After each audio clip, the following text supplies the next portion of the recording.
Sir तुमचा insurance आहे? नाही. करून घ्या. याचा फायदा मला काय होणार?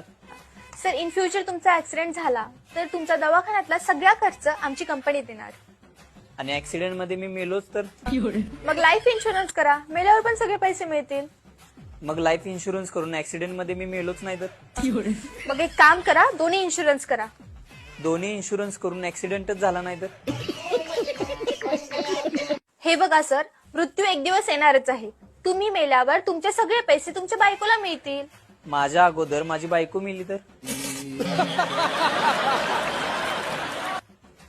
कसला माणूस आहे हा, बायकोला पण मारतोय. बरं एक काम करा सर, तुमच्या बायकोचा पण इन्शुरन्स करून घ्या. तुमची बायको मेल्यावर त्यांचे पैसे तुम्हाला मिळतील. मग समजा आम्ही दोघं पण मेलो तर?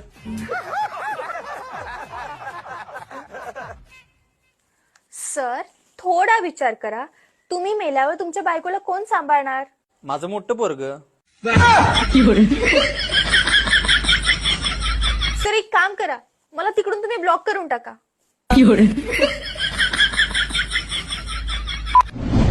तू किती वाजता उठतोस? 11 वाजता. इतका लेट? खूपच आळशी आहेस. मी आळशी नाही हो, माझे स्वप्न मोठे आहेत. बरं तू लग्न कधी करणार आहेस? साखरपुडा झाल्यावर. शिक्षण वगैरे काय झालंय तुझं? 12वी पास आहे. अभ्यासातलं काही येतं का तुला?